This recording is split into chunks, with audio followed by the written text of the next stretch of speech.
Dr. Vivian Chen, welcome to the podcast. Today, we're talking about the top sources of toxins in our home that cause this everyday exposure that so many people are worried about. And what we're going to have you do is we're going to have you rank some of the common ones that are there in our own households. And I want to start off with a big one, and that's the idea of cookware.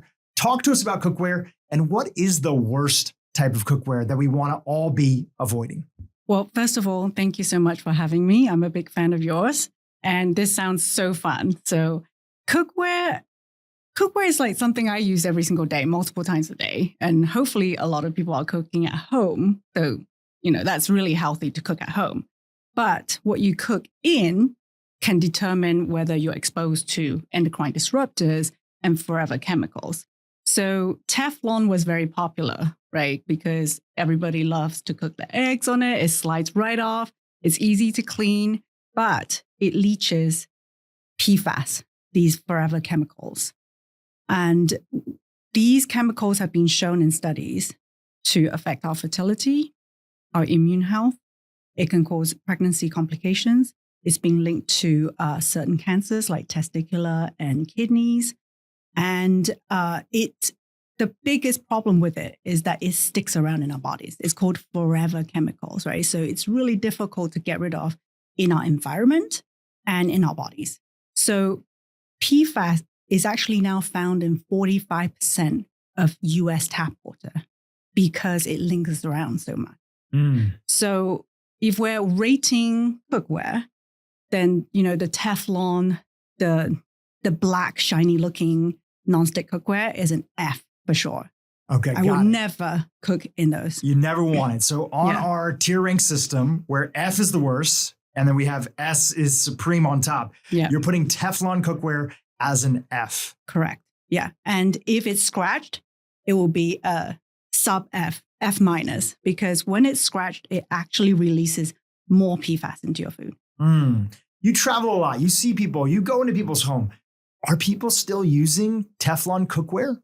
Yes. Yeah. Well, when I travel and I go into Airbnbs, that's when I see those cookware. So people are really attached to Teflon because nonstick, and when I tell them not to, they go into this huge panic. Like, what do I use instead? How do you cook eggs? That's the biggest question I get asked.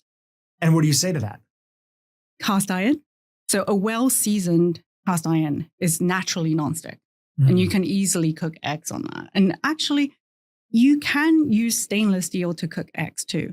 So stainless steel, there's kind of gaps between the metal, the surface. But when you heat it up, the gaps close. And then you get a smooth surface. Then you add your oil. Then you should be able to cook your egg on that. So you want to heat your stainless steel at a medium heat for like a couple minutes. And then you add your oil. And then you should be able to cook your egg.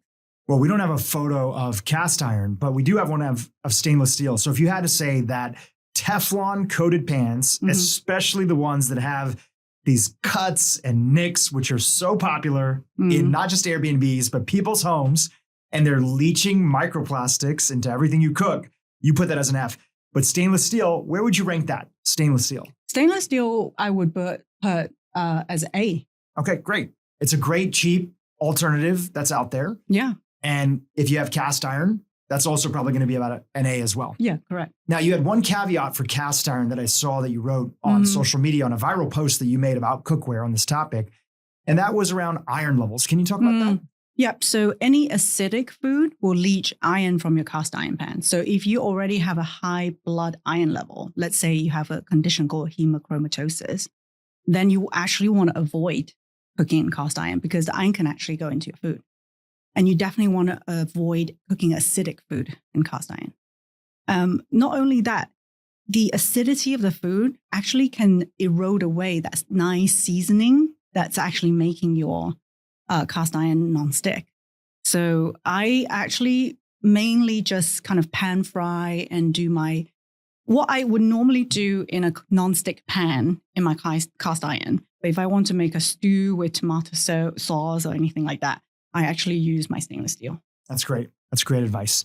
Okay. I want to zoom out for a second because we're talking about the everyday household items that we all interact with that are the biggest source of toxins. And then there's this group of toxins that you've been a big educator and champion in your work for such a long time. And then I want to talk about what are common sources that lead to this classification. So the classification are endocrine disruptors. What are they? And then give us some examples so that we can rank them on our list. I love this question.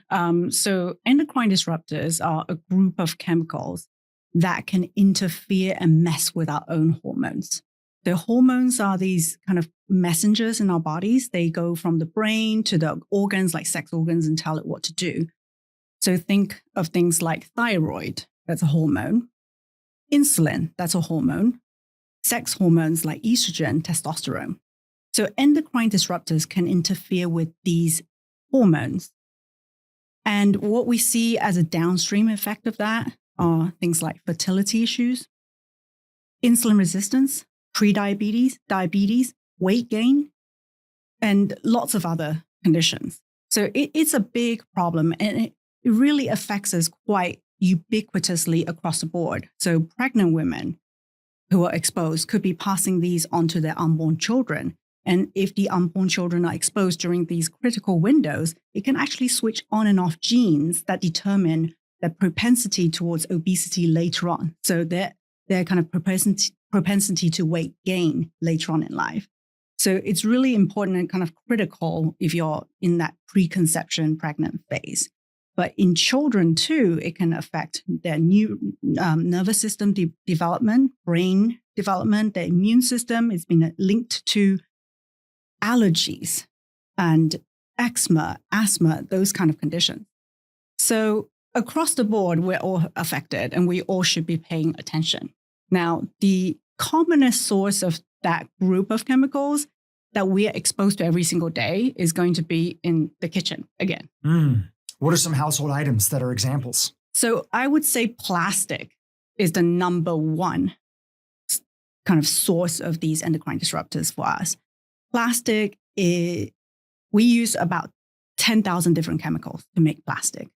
2/3 of these chemicals have never been tested for safety, and 2,000 we know are potentially harmful. And I would say plastic is the source of some of the most toxic endocrine disruptors like BPA, phthalates. BPA, phthalates have been shown in studies to affect fat cells. So they can make fat cells retain more fat, grow bigger, and they can even turn stem cells. So stem cells are cells that are not kind of specific tissues. They can turn stem cells into fat cells. So they make us gain weight, retain more fat. They've been linked to insulin resistance. And the way they do that is by damaging our mitochondria. What do you think about, for example, there's a lot of these plastic, safe for food containers. People are getting delivery or they're going to the store and they're like, hey, these are microwave safe. They're plastic. Right. They're BPA free, right? Where would you rank those items? Because they're still plastic, but people are being told that these things are safe. F. Yeah, because they're just marketing gimmicks. Tell us why.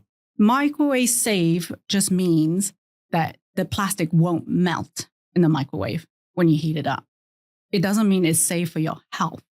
So we have a study from, I think, 2 years ago that showed just 3 minutes of microwaving food in plastic released millions and billions of micro and nanoplastics into the food. Just 3 minutes. And I'm not even including things like BPA and phthalates. We're just talking about micro and nanoplastics here. So imagine the toxic soup that's leaching into your food when you're microwaving food in plastic. That's not safe, in my opinion. It just won't melt. So on that note, so much of the food that we all buy, even if it's organic or grass-fed or wild-caught meat, a lot of that is wrapped in plastic wrap. That's just sort of our industrial food system that we're in right now. Right. I don't think that you're advocating, because I know your work so well, that we shouldn't be eating those things because a lot of those things are healthy. Yes. It's just that you want people to be aware of making changes where they can. So 100%. what sort of changes should people be making? Right. So the first thing is if you use plastic Tupperware, swap them out for glass. Glass Tupperware. Yeah. Yeah. So and if you would rank glass Tupperware just right off the back, you'd put it where? S. S, right at the top. Yeah. It'd be supreme. Yeah. So any sort of glass option to basically, even if you get food in plastic from the grocery store, try to take it out, transfer to glass. Yeah, because it's contact time, right? If you're minimizing that contact time, you can minimize your exposure. And I love your point about the fact that you can't really avoid it. Even if you're trying to stay healthy, you just cannot avoid coming into contact with these endocrine disruptors now because they're everywhere. When they test Americans, 90+% of us have BPA, PFAS, phthalates. It's everywhere. And so not to, make your listeners depressed, I think it's a really urgent issue that we need to raise, and people need to know what they can do to minimize their exposure, not to zero, just minimize. And once you minimize that, now your detox organs, the liver, the kidneys, sweat glands, they can eliminate these toxins more efficiently because they're not overwhelmed. Yeah, it's almost like we can't avoid these things, completely in our lives, but you have to make sure you don't fall into the trap of, oh, well, just because we can't avoid them, whatever, Right. We just gotta, just keep on living our lives and whatever exposure. But talk to us, you are an expert in this space around toxins and the role and the impact they play on our health. Remind people just how important that even with some of these swaps, and we have a bunch more that you're going to be talking about, we can notice significant differences in our toxic exposure. In our lives. Absolutely. I'll give you an example. So Harvard did a study. They looked at people who consumed just a serving, so 12 ounces of canned soup every single day for 5 days. They measured the BPA in the urine. Just doing that over 5 days increased the BPA by 1,200%. Crazy. But if you then stopped eating the soup for 2 days, the levels fell to almost nothing. So what that means is what you're doing can actually make a very big difference. So if you just reduced your canned soup consumption by 2 days, you can now bring that BPA level down. So if you're exposed to BPA from other things that you can't avoid, now your detox organs can get rid of that instead of dealing with a 1,200% increase in BPA. Yeah. In fact, that was on one of your lists. You have a viral post on Instagram. Please, everybody follow Dr. Chen on Instagram. You have a viral post on Instagram where you talk about canned foods in particular. So we have an icon of canned foods. This is a canned corn that's here. Let's rank it, and then let's talk about what people can be looking for instead. And again, this isn't about throwing out all your canned stuff overnight. This is about minimizing your exposure and also not going crazy because just like me and you, we're going to be eating out sometimes. Yep. Even at a healthy restaurant, they're going to be using canned vegetables, right? 100%. We're not going to go crazy and worry about that every time. Exactly. Right? But it's more about controlling the things that we can control at home. That being said, give us an honest ranking of canned foods that are leaching all of this BPA in our body, apparently. I would say a B because I know that they can be helpful for some people. So for example, if your budget is limited and you want to eat beans, well, beans are still beneficial, right? It's full of fiber, prebiotics, and that can actually probably bind to some of the toxins that you might encounter in the can. So I don't want to put people off and make them feel depressed, like that there's no hope, because if you're eating healthy food in that can, it's still better than eating ultra processed food. Right. So that's a great reminder. It's kind of a gray area. Like, so if I had a choice and I had the time to make my own beans from scratch, that's an S. If I can find glass, beans in glass, and you can find those in stores. Yeah, but it's not super common, but it's getting more and more common. Right, but it's more expensive. Right. So that would be an A, and then the canned beans would be a B. Yeah, absolutely. We want to make sure on our grand scheme of avoiding and living a low tox lifestyle, we focus on the biggest movers that are there that are going to significantly move the needle. And then where we can make small tweaks, great, we make small tweaks. That being said, what would you say if you look at the average person here in America? What are the number 1, 2, and 3 sources of toxins in their life? Go even, big picture. Where is that coming from? The air. The air? Yeah. Okay. So did you know that one of the main ways we ingest microplastic into our body is through the air? Yeah. So it's floating around, riding on the dust. When you're washing your synthetic clothes, it's being released into the air too, when you're laundering it and when you're drying it. When it's funny, I didn't realize this, but a third of the microplastic in the air that we breathe comes from tires. Did you know that?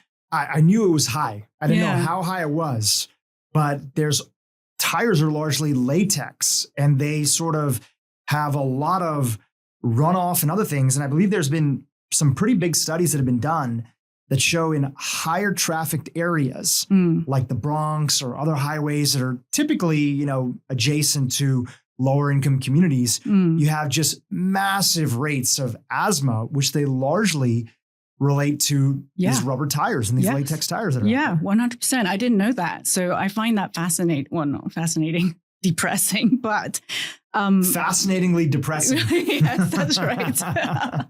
But I think it's important because I see people running right next to busy highways, right? How much microplastic is in that air? So can you take yourself into like more kind of countryside roads instead of running next to highways? Sure. Right. And then there's certain cities like LA is one big giant highway.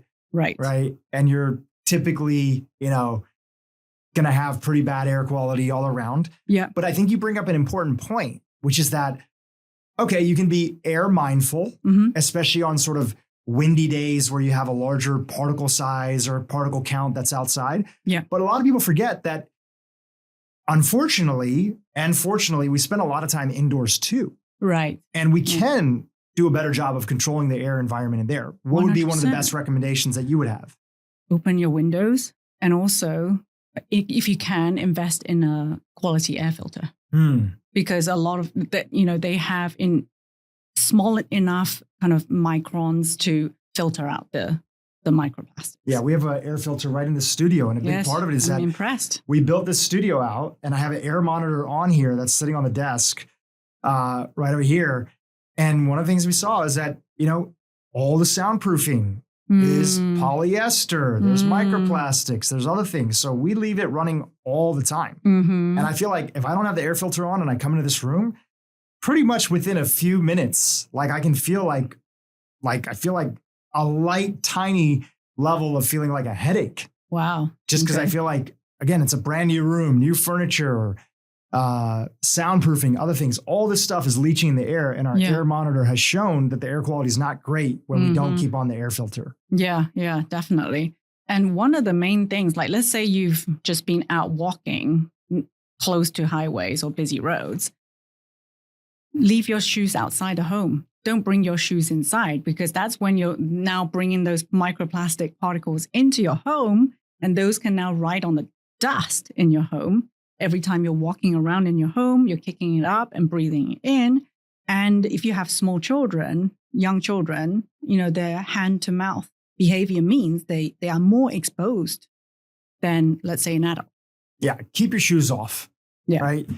Do what our parents have been telling us, right? Especially if you come from an Asian household. Yes. No shoes in the house. Yeah. Okay. So you ranked an air filter, which we have an icon of one of these. If you throw it up, is it an A?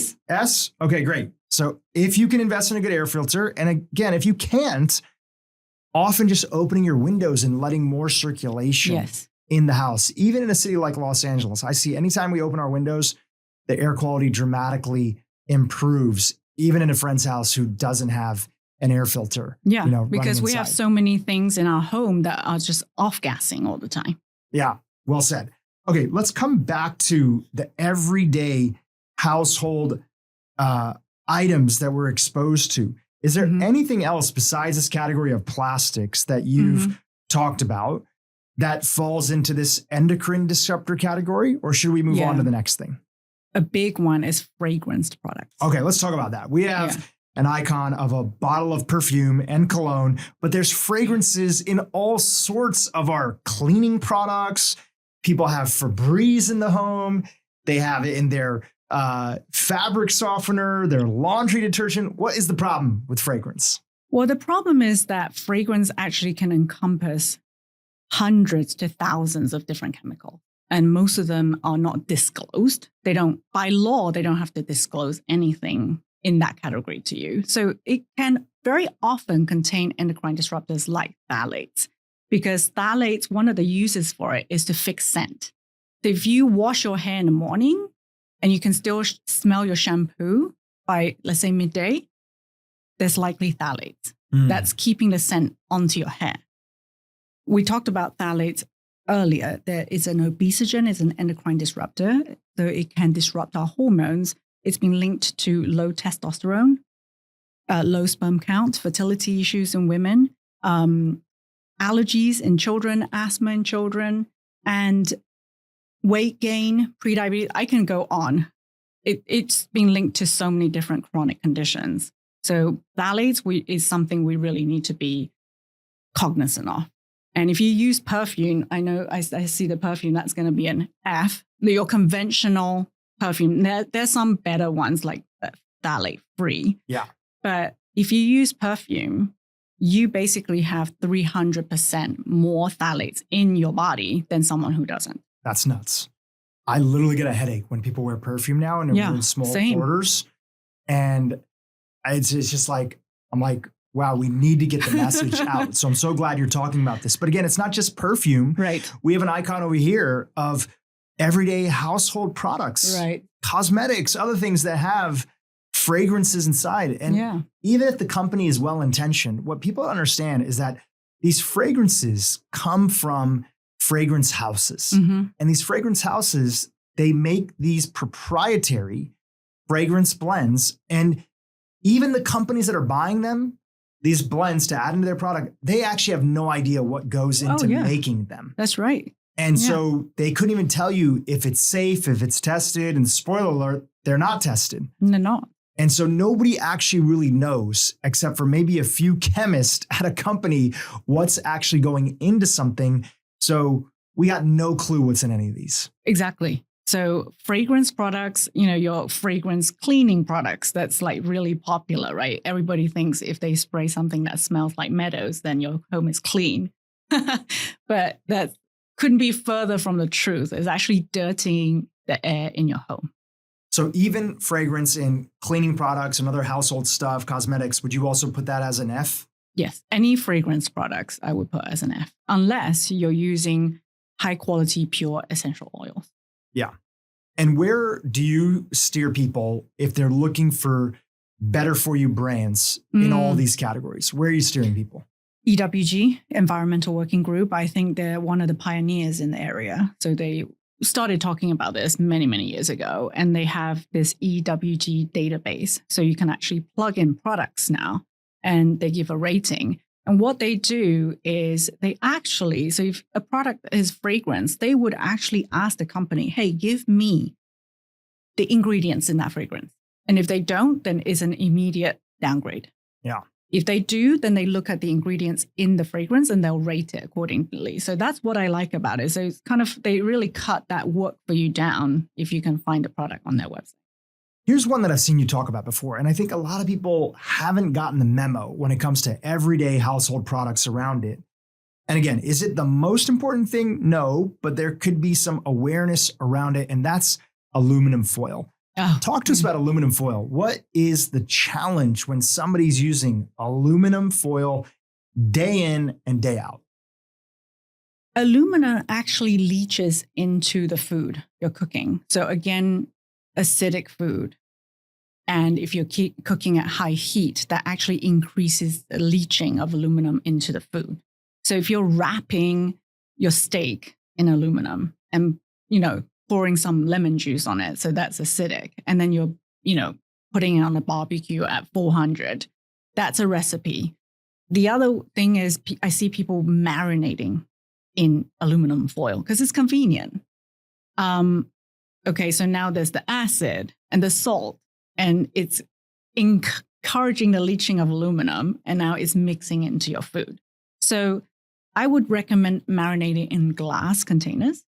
And then if you absolutely must use aluminum, and I know it's convenient, use it for the least amount of contact time, right? So you've marinated it, you only need to cook it now for, let's say, 5 minutes, put it on, cook it, and then remove it immediately.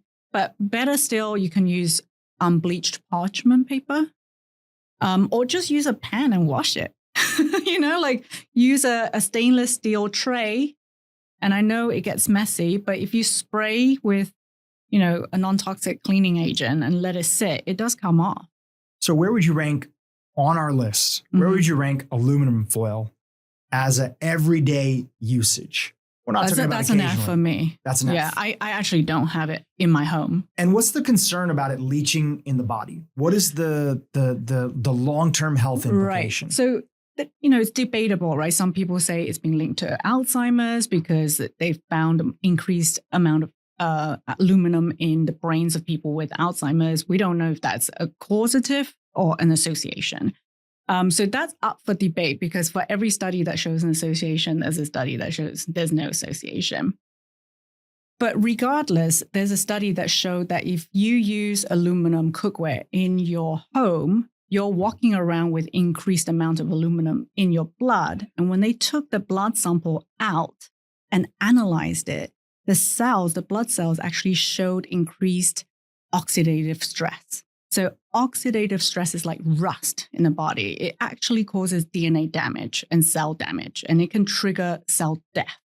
It's not what you want in your body. It causes inflammation, which is kind of like the root cause of chronic conditions. So on a mechanistic level, if you're looking at that particular study, separating out the blood from people who use aluminum, showing the increased amount of oxidative damage, that's kind of basis for me to avoid it. Yeah. And I think that you mentioned something really important, which is that you might have one study showing one way, another study showing another way. But in general, when it comes to a lot of these things, especially these household items that so many of us are using, we want to take a cautionary approach, because the truth is a lot of these things may not get the funding or the level of research to even look at them individually at the highest level to see long-term exposure. What does it look like for your entire life to be exposed to these toxins? And then they definitely don't get the funds, and we don't have the ability, and it's too complicated to look at how all these cumulatively impact the body. So why not take a precautionary approach, be smart? It's not about doing all these things at once, and protect yourself, because we just don't know how bad these things are over the course of a lifetime. Yeah, 100%. Anything more that you want to say about that? You've been a pioneer in this space for so long, and you were so early about a lot of these items. You were talking about plastics and endocrine disruptors a long time ago. And actually, a lot of people gave you a lot of hate for talking about those things. Like, you're fear-mongering. This isn't a real issue. What's it been like for you in your career to now see so many of these things having been validated over a period of time? Yeah, it's actually, I love that people are talking about it more. But yeah, you're right. 8 years ago, when I first mentioned obesogens, a group of MDs online actually clubbed together, shared my post and said, report this person because she's spreading misinformation. Now, I took the information from NIH website. So they, through their kind of, how shall I put it in a nice way, lack of awareness, or, doctors are too busy to read papers, right? They're really too busy looking after patients to read the most up-to-date science. But because they are not aware of the science, they're pulling information. We're talking about misinformation, which is a disservice to the public. And we know, studies have shown, that it takes 17 years for what's been shown in research to translate into clinical practice. That's how long it takes. So we need people like you at the forefront, pioneering and sharing and, leading the way to share information that's important that people can start using today to start protecting themselves, rather than waiting for it to translate to the MDs to say that, 17 years later, hey, plastic is bad news. Too late. Well, on that note, let's rank a few of these things that you mentioned. Okay, so we already ranked daily use of aluminum foil, especially when you're marinating it and that sort of thing. We put that as an F. But you talked about unbleached parchment paper, which again, if you're looking for these on the cheap, Costco's a great place. You've talked about that before. You can find a lot of these things and they're basically the same cost as a lot of the swaps that you've talked about. Yeah. Where would you put this unbleached parchment paper, which is a good alternative for people to be using where they use aluminum foil? It would be a B for me great. Because it's still lined with silicone. Okay. Right. Paper is not automatically shiny and slippery. Sure. So the silicone at heat, could it be a concern for siloxane? Possibly. We don't know. We don't have very much research but in that much area. Better option than traditional aluminum foil. Yeah, exactly. Okay, but an A or an S would be a stainless steel. On that note, how do you feel about, these are pretty common, these reusable silicone-based food bags that people are using? They're trying to get away from plastic and these, whether it's Ziploc bags or something similar. Some are BPA free, some are not. But where would you rank these food silicone-based bags that a lot of people use, especially when it comes to kids in their house, or they might even use it for marination because they don't want to use plastic? Okay. So I would put that as an A for storing cold food. Okay. But I would not use those near heat. So near heat. Yeah. Okay, great. So it's an A for cold. Yeah.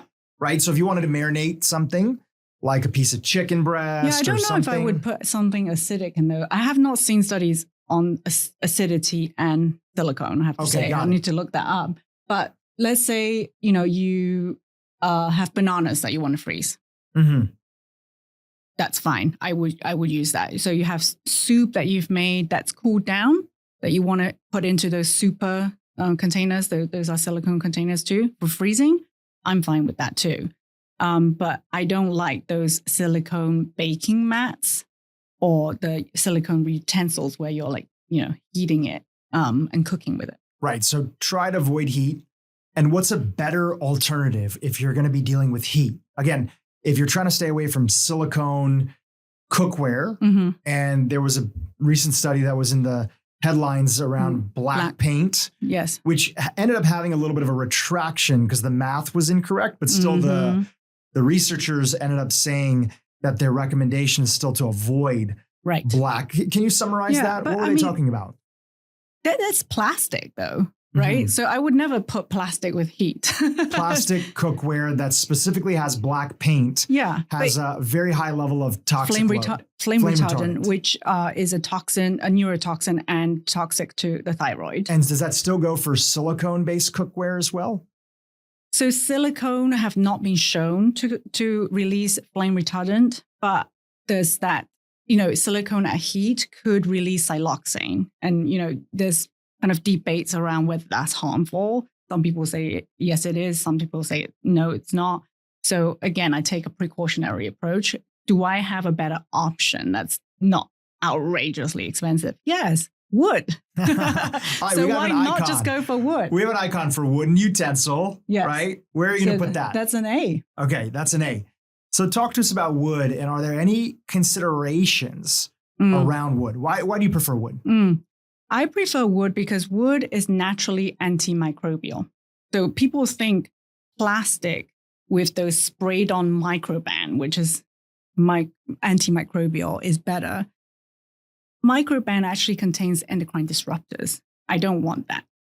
Wood is naturally antimicrobial as long as you look after it. So if you don't let it dry, if it's wet and then you put it somewhere and it starts to grow bacteria and mold, that's not good, right? But if you let it dry properly, it's actually naturally antimicrobial. So I like solid wood piece. So you get some wood cookware or cutting boards where it's glued together, so they get many pieces, and then that potentially could expose you to formaldehyde because of the glue, VOCs. So a solid piece of wood is best. Yeah. That's great.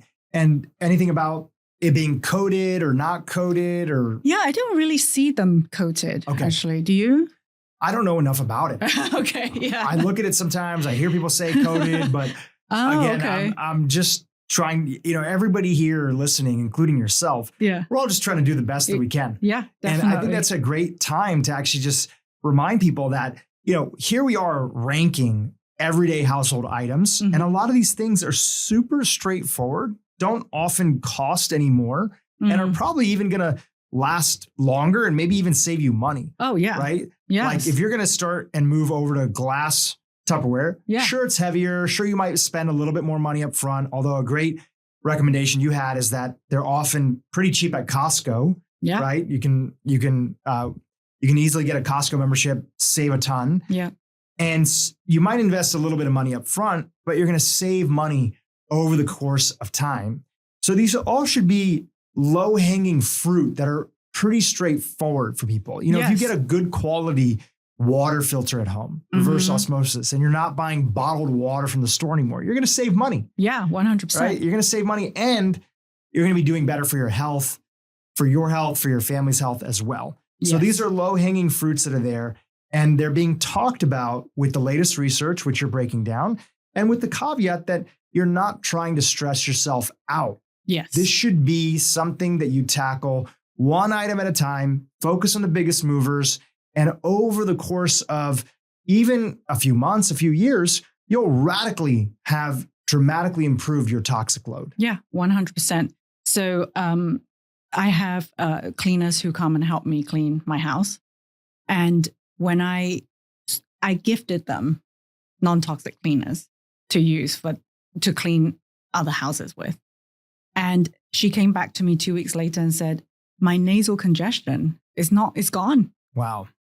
So the whole time she didn't realize that the cleaning solution she was using was the cause of this chronic postnasal drip, nasal congestion. It's nuts. Have many stories of family members who switched their laundry detergent from the traditional brands that are out there that everybody knows to more eco and minimally, less chemicals, etc., cleaner for you, cleaner for the environment brands that are out there. And they're like, wow, my kid's eczema is so much better. And that's the only thing that I changed this week. Yeah. Right? Yeah. So one step, like you said, can make a big difference. And I think we should focus on doing one thing at a time and celebrate those wins. And then when your time and resources allow, then you move on to the next thing. Yeah, that's well said.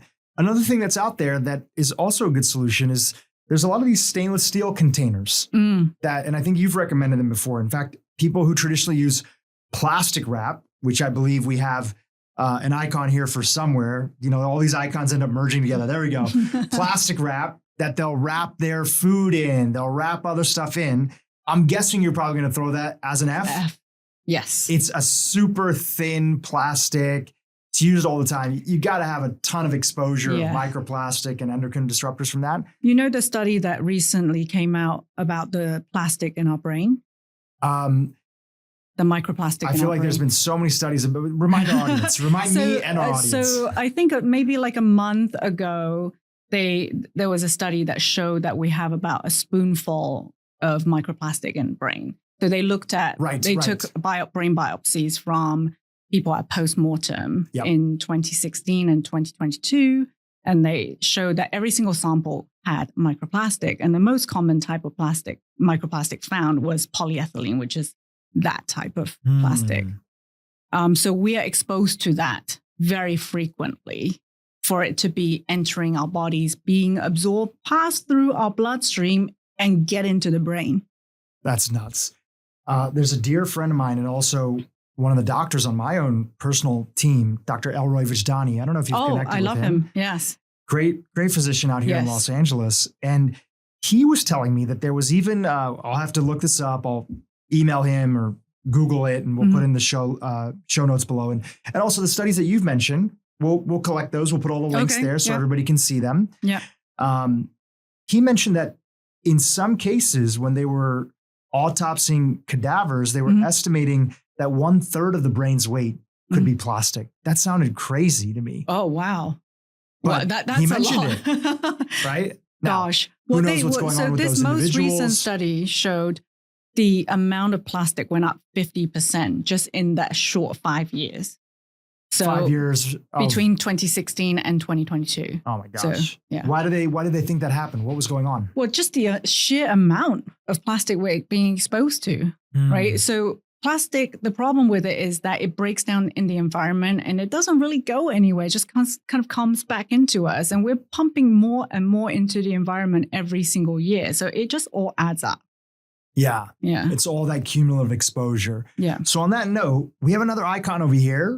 This came from one of your swaps, again, on Instagram, which we'll link to. And it's the idea of a stainless steel container, right? Again, you can use glass. Can you use stainless steel? Yeah. And is there any absolutely. buying recommendations? And where would you rank it? Well, for stainless steel, you want to look for food grade. So Food that's grade. 1810 or 18.8. So 18/10 or 18/8. So those are more resistant to breakdown, rusting, and it's just lasts longer, better quality. Got it. But if you can get those, then that will be either an A or an S. Okay, great. We'll put it as an A. Yeah. Okay. And you want to make sure that it's stainless steel and not aluminum. You're not looking for an aluminum container. Right. Yes, absolutely. Okay. Right. You know, when people come to you and they say, what are other low-hanging fruits that are there in my home that are the biggest bang for the buck? You know, you've talked about air quality. We've ranked some of these endocrine disruptors. What else comes to mind? Let's go even bigger picture. It doesn't even have to be a product. It could be an action that we're either doing or not doing. For example, I've heard you say that if you really care about your body's natural ability to detoxify, you have to make sure, you have to make sure that you're not constipated. Oh, yes. Talk about that. Okay. Yeah, that's actually one of the most important things when it comes to detoxing. And people often jump straight to liver. They want to supplement their liver or liver cleanse or whatever it is. Well, the liver, when it breaks down these toxins, sends it to the gut for the gut to eliminate. It's one of the primary ways we actually eliminate microplastic. We poop it out. We poop out broken down or inactivated hormones, estrogen. Right? So if you're not pooping, you can actually have recirculating estrogen. And now you have, I know the term estrogen dominant is not officially a medical term, but you can have these symptoms where you're kind of, more puffy and gain weight, symptoms of excess estrogen. And then, the toxins that the liver has broken down now also gets recirculated. So you're not actually ever getting rid of these toxins. You're not detoxifying if you're not pooping every single day. And you got to be pooping proper poops. So if Tell we our can audience get about graphic here. So I don't know if anybody checks that poop. Probably not many people do. Only doctors do this. Isn't there that famous Bristol stool chart? Right. Yeah, exactly. Let me bring that up while you talk. Keep talking. Yeah. So if once you've done your business, look back in the toilet pan. What does your poop actually look like? Is it a long S-shaped sausage? That would be the optimal ideal poop. Now, if you are, there you go. So type 4. Okay, so type 4 is, for those that are listening, it's a long sausage or snake-like smooth and soft stool. I'm reading the description, okay? So that's a great poop. Yes. So you want that every single day. Yeah. And you want to, once or twice a day is good. But some people are not pooping every day. They're pooping once a week even, right? You're retaining all those toxins. So any of the other types, there's something not quite right? So types 1 to 3, you're kind of leaning on the constipated side. And then 5 to 7, you're more diarrhea. Yeah. Yeah. That's great. So for those, and we have a little toilet icon, but let's use that as the icon for constipation, even though they're not going to the toilet or they're just sitting on the toilet forever. Yeah.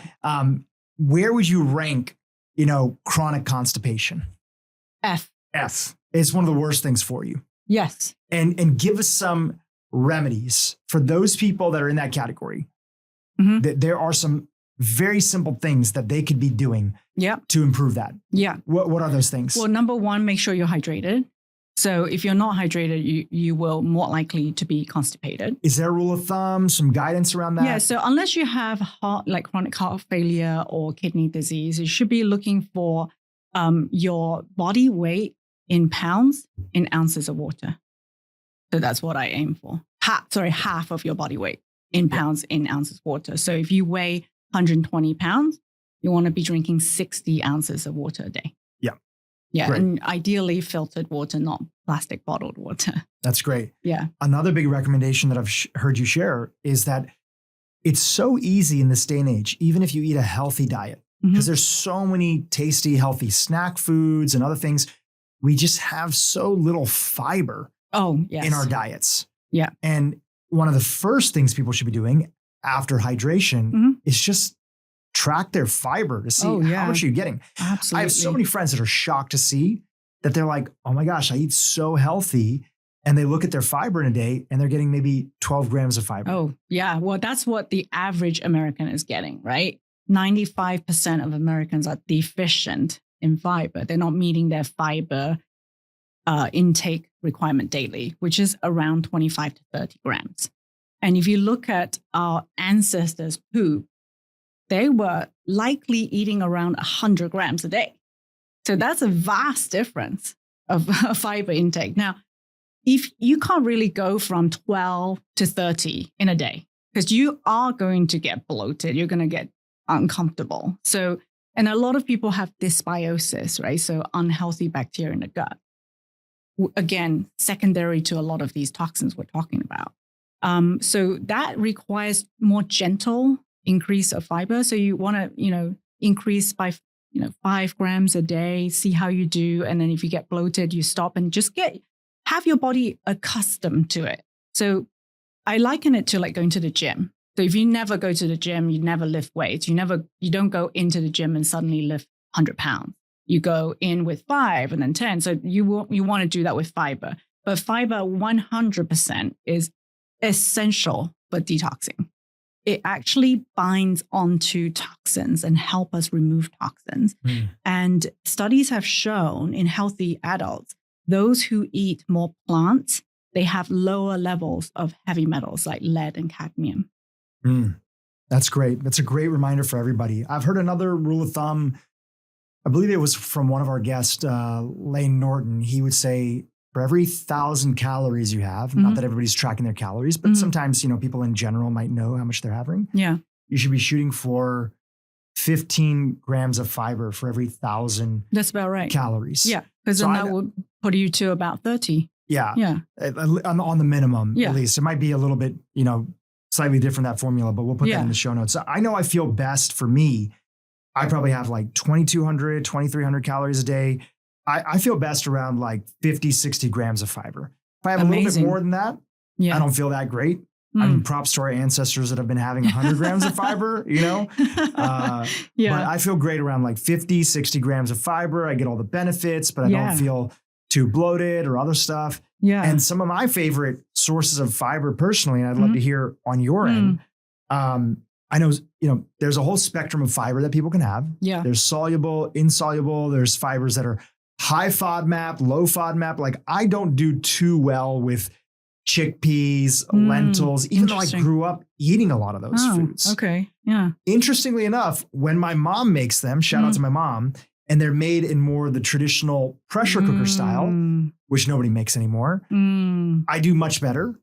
But if somebody's just putting chickpeas in a salad, I feel like I get very gassy very quickly. Yeah. So interesting. I like roasted edamame. They have like an organic roasted edamame snack at Whole Foods. Interestingly enough, I've tried so many different beans and I have no affiliation with this brand or type of bean, but there's these beans called lupini beans. Oh, yes. Yes. Those are great. So high in fiber. They're high in fiber and I've never gotten bloated from them. So I don't know what's going on with those beans, but I feel so much better. And high in protein too. They're high in protein as well. Yeah, it's a great snack. Avocado has a decent amount of fiber. Yeah, right? And lots of soluble. And then I love berries. Same. I ate a pound of blueberries yesterday. Yeah. Because I ordered from this farm called King Organic Farms. Okay. They're like the only blueberry, again, no affiliation with the company. These are just like organic farmers that are doing it right. They're an organic blueberry farm in Florida. And so many of the blueberries that we grow out there, people don't know about this. Again, you're balancing everything you're trying to do. Even if they're organic berries, most of the berries that are out there, they're grown hydroponically in plastic containers, and they're fed nutrients through the water, hydroponic, but they still can call it organic. And then these blueberries are grown in soil, and they taste so much better. Wow. And they last a month in my refrigerator. It's kind of nuts. That's shocking. So I ate a pound of them yesterday. Great source of fiber, great source of antioxidants. And I really enjoyed them. What are some of your favorite ways to get fiber in the day? Oh, fruits and vegetables for sure. But my favorites, raspberries, very, very high in prebiotics, and probably, I would say, highest fiber of the berries. But berries in general are amazing. They actually help our mitochondria as well. So because they're so antioxidant rich. And if you think about the fact that a lot of these environmental toxins are targeting and damaging our mitochondria, and that's how they're exerting the harm, right? So our sex hormones are made in the mitochondria. And when the mitochondria doesn't have energy, now we have brain fog and have all these symptoms. We can't detox it properly. It's so important to eat these things to support the mitochondria. It's part of the way to like protect us from these microplastics and endocrine disruptors. Kiwis are my favorite too. So 2 kiwis a day have been shown to help people with constipation and relieve the discomfort of constipation. So you don't have to eat prunes if you don't like prunes. Kiwis are great. That's awesome. You know, one of the things that is there in this category of low-hanging fruits that every day help our body's natural ability to detoxify itself is exercise. Oh, yeah. Yes. Let's talk about exercise, and where would you rank it on the list? S+. Why? Tell us why. Exercise, it has been shown in studies to reduce the risk of 10 plus different types of cancer. It's good for our immune system. It boosts the glutathione, the master antioxidant and detoxifier in our bodies. It pumps our lymph around. So the lymphatic system, it's kind of part of our detox pathways. It's kind of the conduit that carries waste material between our tissues to the detox organs and pump things around. But unlike the circulatory system, the lymphatic system doesn't have a pump. So unless you're moving, your lymphatic is sluggish. And a lot of people have this issue. So they're, puffy is one of the signs of lymphatic sluggishness. So like the fluid that sits around your cells are not moving. So the waste material literally surrounding, it's like not taking the garbage out. And the garbage is literally, filling up your kitchen and overflowing. So exercise is great for getting our lymphatics going. It's great for brain health. It's great for metabolic health. I cannot think of a system in the body exercise doesn't benefit. It's such an important reminder because it's easy to get upset at the world. It's easy to get upset at big food. It's easy to get upset at all these chemical companies, which largely came from a benevolent place, right? They weren't trying to make the environment toxic. They were just trying to make money by making our lives more convenient. Yeah. And they did, but nobody really understood the downside. And that's where we're catching up. But plastics, there's so many plastics that are used in healthcare and devices and other stuff that literally have made our lives so much easier and have probably improved the health of the world. Yeah. Right. And that doesn't mean that we have to stay and live in this toxic soup. The reason I'm going on this monologue is that we can't maybe change that overnight. We definitely can't change it overnight, both in the world and our home. Yeah. But exercise, for example, literally could combat so much of the damage that many of us are worried about 100%. By these things. It doesn't mean that we can't reduce that damage that's there. But if you're complaining about all these things and you're getting upset by all the things that we already have ranked as an F on our list and you're not exercising, you have to take some personal responsibility and say, you got to do the hard things. You got to major in the majors and not get so upset by the toxic soup that we're in it is upsetting, but exercising will help combat a lot of it. Yeah, exactly. We have control over what we do to ourselves, right? It can be upsetting, and I don't want anyone to feel hopeless listening to this.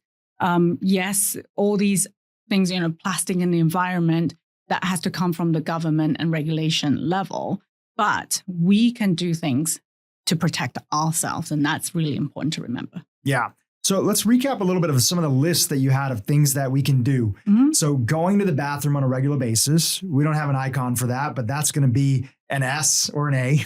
Yes. Yep. Right? Not being constipated, Yep. supporting your body's natural ability to detoxify, Yep. having a good quality filtration system at home, Yep. a little bit of an investment up front, but it's going to save you money in the long term, Yep. right? Reverse osmosis is typically what you recommend.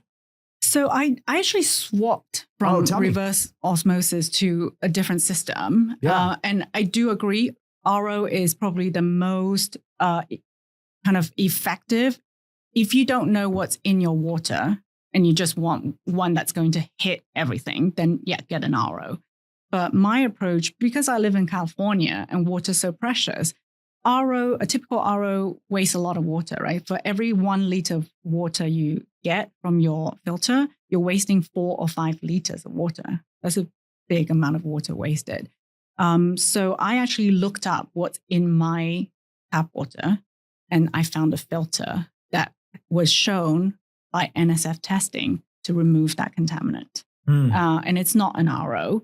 And the advantage to that is now I don't need to add minerals back into my water, because when I did use an RO, it's so effective, it would strip the water of the helpful minerals that you want.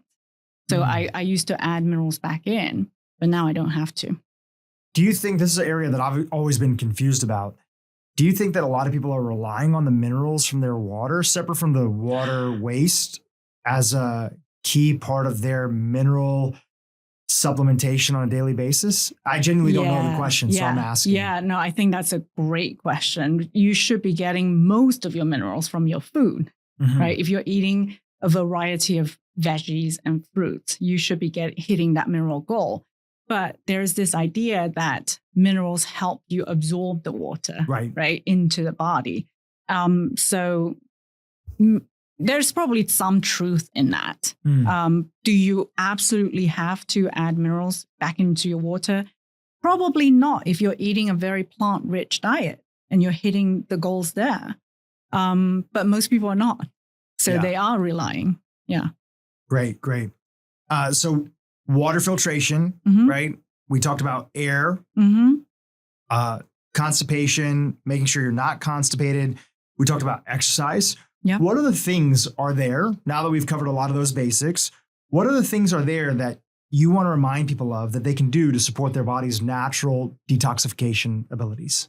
So let's go to the liver. That's kind of the biggest detox organ in our bodies. And the liver has phase 1 and 2 detoxification. Both of those phases require a lot of energy. So the currency of energy in our body is ATP, again, produced by the mitochondria. So if your mitochondria are not working optimally, your liver can't detoxify. So some of the things we talked about to help with mitochondria can help with liver detoxification. But there are foods that you can eat that would optimize the liver detoxification enzymes. So one of my favorites is the cruciferous family of vegetables. So that's your broccoli, your bok choy, cabbage, and my most favorite is broccoli sprout. Yeah. Do you eat the broccoli sprouts? I do. Yeah. I do. I take it both as a supplement, sulforaphane as a supplement, and then I like to throw broccoli sprouts or microgreens into my smoothie. Yeah. So broccoli sprouts actually have 2 to 50 times more sulforaphane than grown broccoli by pound. So it's super concentrated source of sulforaphane. What sulforaphane does is it switches on the liver detoxification enzymes. It also switches on antioxidant pathways in the body. So it does so many things. It's kind of like this master switch that switches on all these healthy things in your body to combat the stresses in our environment. So I think sulforaphane is really, really important. It's been shown to help with BPA detoxification, for example, and that comes from plastic. We don't know at this point what helps with microplastic detoxification yet, because the research is still in its infancy, but definitely it comes out in the poop. So make sure, again, going back to the poop, make sure you're pooping properly. So we have a bunch of cruciferous vegetables. Imagine that we also have some broccoli sprouts. Where are you going to rank them? Definitely S. S. Yeah. Right up there with exercise and having a filtration system. I actually try to aim for at least 2 servings of cruciferous every day. So what does that look like for you? And how do you take it? Are you eating it just raw? Are you adding it to a salad? How do you take it? Great question. Broccoli, I like to eat.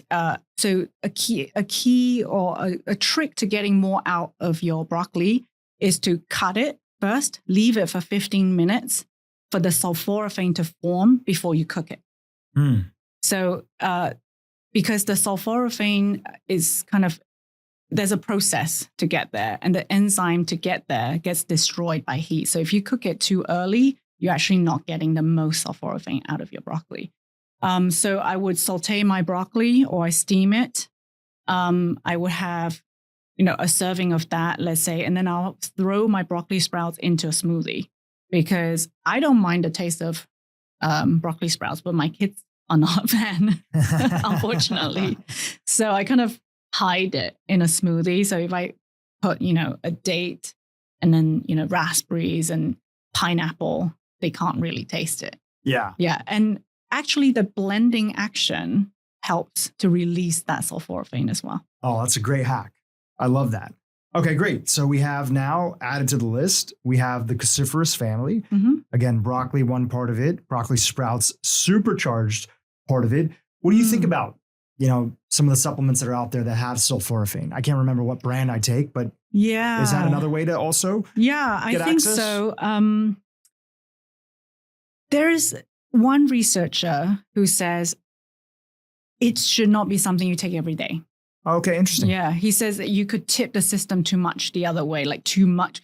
If you consume it in food form, the body kind of recognizes it and contain the level and modulate the level. Whereas if you hyperdose, it may not, on a daily basis. So maybe you take it for 2 days a week, 3 days a week, and you give your body a break. So, the body kind of adjusts and not modulates by itself. I have not dug into the research of what he said. It's just, I think he's a Harvard researcher. So I kind of thought, he's respect. Well, if you find it, send it over. I've had on one of the top researchers on the podcast, Dr. Jed Fahey. Oh, yeah. From Johns Hopkins. Yes. He was the one doing a lot of these pivotal studies on sulforaphane. And from my knowledge from the episode, I think he said that, up to a certain dose is okay as a daily sort of support for your body's natural detoxification. But that's great. I know things evolve and the research evolves. Yeah. So I usually do it in food form. Yeah. But when I travel, I do take a supplement. That's great. Yeah. Amazing. So we were kind of going on that theme of just a reminder for our audience that even though the world seems crazy with all these toxins that are out there, there's a lot of stuff that we can do. Yeah. One that we didn't talk about that is getting a lot more love in the last few years, even though it's been around forever, is sauna. Talk to us about sauna and where that fits into this category of supporting your body's natural ability to detoxify itself. Yeah. So we know studies have shown that sweat contains some of these endocrine disruptors, right? Like phthalates, BPA, flame retardants, and even heavy metals. So we are getting rid of them through our skin in the form of sweat. And sauna helps us sweat. So I think that's one aspect of it. The other aspect is that when you are heating up your core body temperature, now that is a stressor for your mitochondria, just like exercise is a stressor, a healthy stressor for your mitochondria to make it work better. So when you go into a sauna, you're putting heat stress into the body. Now the body releases beneficial compounds like BDNF. So that's a compound that stimulates brain growth. And so there's been studies that show that, sauna can have cardiovascular, lung, and brain healthy effects. Oh, that's fantastic. I know that for a lot of my friends who are all worried about this conversation of microplastics, we just think like, man, doing a sauna proactively on a weekly basis, besides the fact that it has all these studies linked to improving all-cause mortality and other aspects, it just seems like a nice way to probably get rid of some of these plastics that build up in the body. Yeah. We don't know if microplastic can get through the skin yet. I have not seen a study on that, but I would guess nanoplastic definitely can. Yeah. So, fantastic. What kinds of sauna do you like and recommend for people? So I personally have an infrared sauna at home, but that doesn't mean that that's what I recommend. It's just that I don't have space for a traditional Finnish sauna. Almost all the studies are done using Finnish saunas, so they get up to a much higher temperature.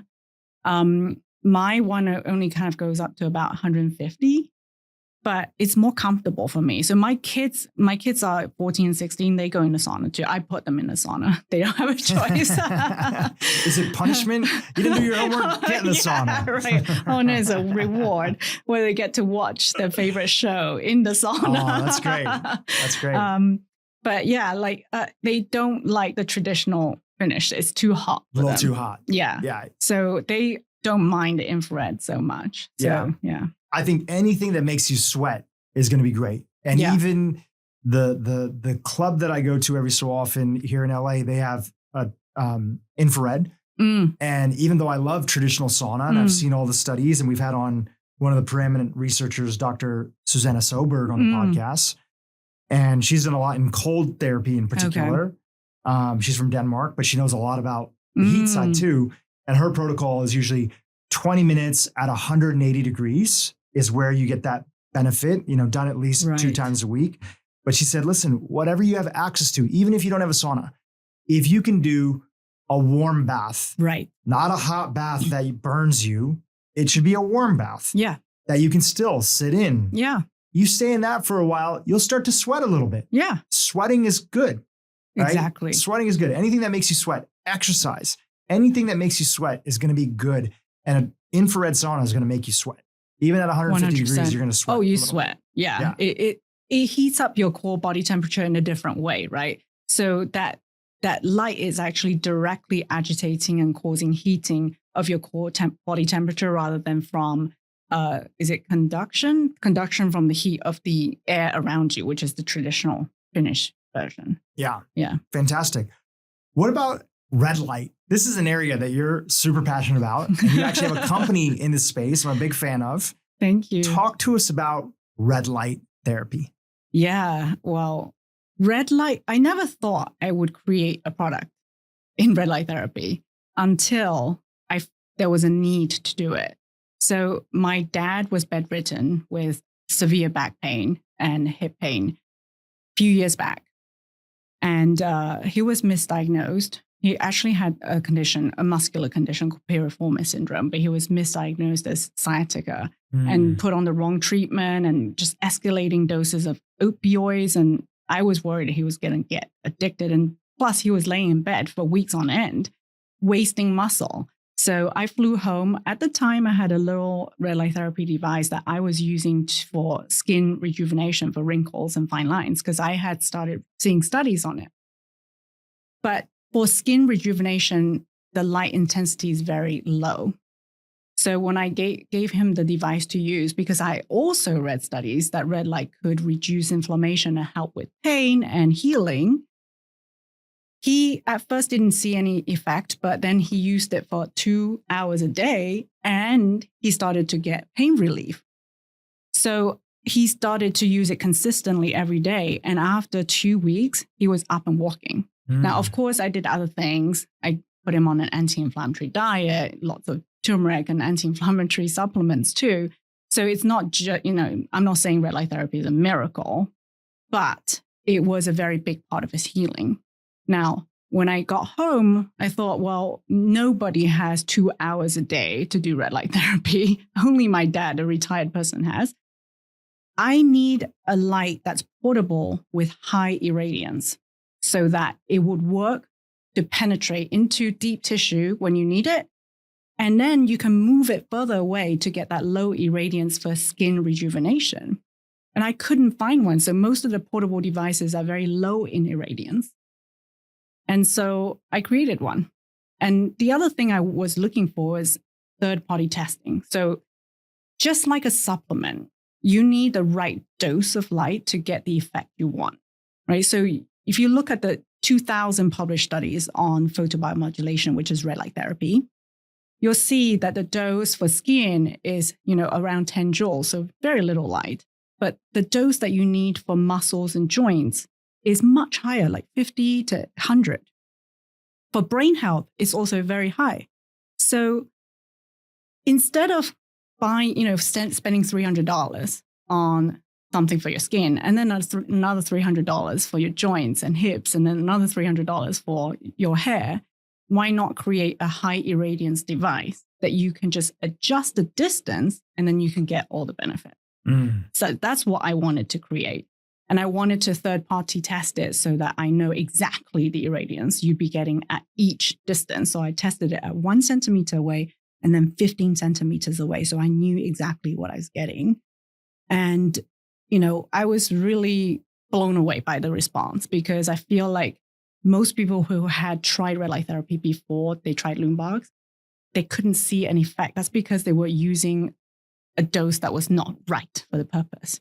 Right. But when you use the right irradiance, you can get the results that you want. Of course, you're going to have a little bit of a bias because you have a company in it, but you got to rank it still, right? It's definitely from a standpoint. an S. Okay, great. We're going to put it as an S. Well, actually, when we talked about red light therapy, I forgot to mention how it works. Oh, yeah. Right? Talk to us about that. Red light actually can penetrate through your skin to reach the mitochondria. Yes. We've been talking about mitochondria this whole time, right? As where the environmental toxins are attacking and exerting the harmful effects. So red light is kind of like an antidote to that, because if phthalates and BPA from plastic have been shown to minimize energy production from your mitochondria, well, now if you shine red light actually can activate the mitochondria through an enzyme called cytochrome C oxidase. And when that enzyme is activated, you produce more energy. You also can increase blood flow by nitric oxide. And I know I listened to your show about nitric oxide, which I found fascinating. And I agree. I feel like nitric oxide and increasing that blood flow is so important for delivery of nutrients to the tissue and removal of waste products and things like that. So that's how red light therapy works. It's kind of like that morning cup of coffee for your cells. It just wakes it up and make it work better. Mm-hmm. Yeah, no, I'm a huge fan of red light therapy. You're always trying to habit stack. You're trying to take your habits and put them together. Yeah. So what I've found that works well for me is I love to dim the lights down, usually around 8 o'clock in our house, all this stuff. So we're not getting blasted by all this, blue light around the house. And then when I start to wind down and I go into my bedroom where I have a little stretching setup, I'll put on the red light in the room. And then I'll also just stretch a little bit. And then what I'll typically do is a mindfulness practice, but also to get that actual, just because you have a red light on the room doesn't mean that you're getting all that frequency exposure up close next to you. So then I'll go closer to the red light and I'll have the loom box right in front of my face, or I'll put it on top. I have a little stand for it. So I'll shine it on top of my scalp a little bit to get some of the benefits on my scalp, because hear people talk about, the benefits there that come in. Or if I have a little bit of inflammation in some area, I might do that. Yeah. So I love to do it in the evening when I'm stretching, when I'm winding down. And I typically find that, that helps me also just relax the nervous system, because the blue light's off, the red light's on, and I'm just, gearing up for a great night of sleep. Yeah, that's a great hack.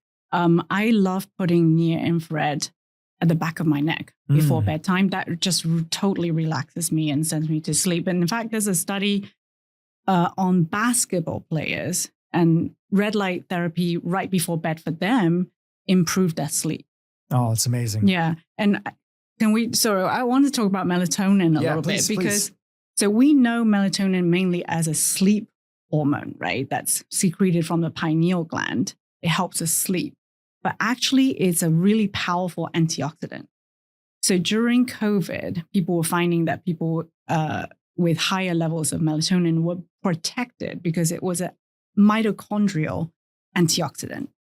Now, there's melatonin that's released from your pineal gland that's regulated by light through your eyes. So when you wake up and you go outside first thing in the morning and you get exposed to sunlight, that melatonin shuts off.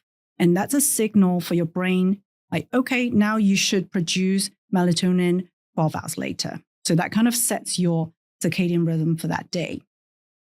But red light, especially infrared light, has been shown to make your mitochondria produce melatonin inside the cell.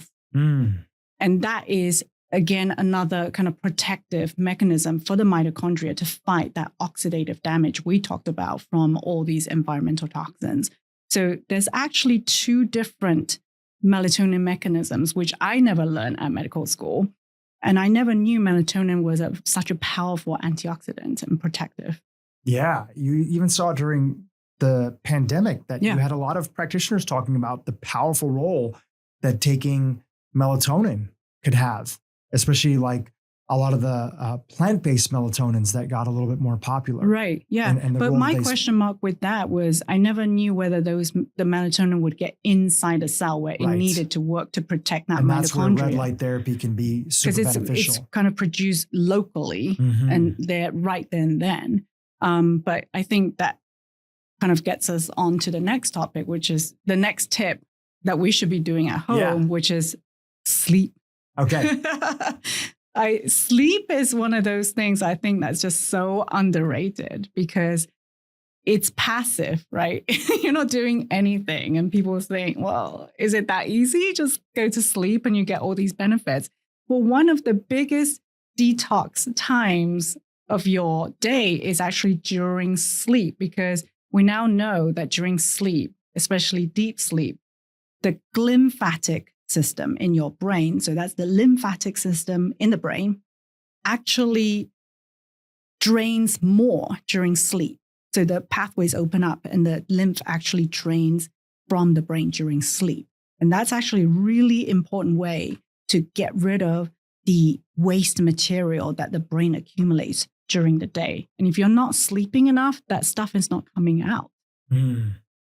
It's so important. And, I feel for people who, what are the top reasons that you see, especially being a practitioner? Like, what are the top reasons you see that especially people above the age of 40 who feel like, I used to sleep great. Let's start off with women, right? Yeah. What are the top reasons you see that like, I'm not sleeping well as I used to? What shows up? Perimenopause. For sure. Can you talk about that a little bit? Estrogen plays an important part in sleep. It can actually impact your melatonin levels. So when the estrogen levels decline, your sleep can also go with it. So a lot of people find that they can't fall asleep or they wake up, and actually waking up in the small hours of the night is sometimes due to blood sugar dysregulation. So when your blood sugar plummets and you start to go hypo, the body wakes you up so that you go and eat and you don't die from hypoglycemia. So that reactive hypoglycemia is actually usually the first sign of insulin resistance and prediabetes. And so if you're somebody who wakes up in the middle of the night and you're kind of semi-hungry, like check your blood glucose and see. Yeah. And for the category of women in the perimenopause, gearing up for menopause stage, and the hormone imbalances that come along with it, obviously it's so personalized, but what would be the recommendations to them? Should they be looking for a practitioner who can talk to them about hormone replacement therapy?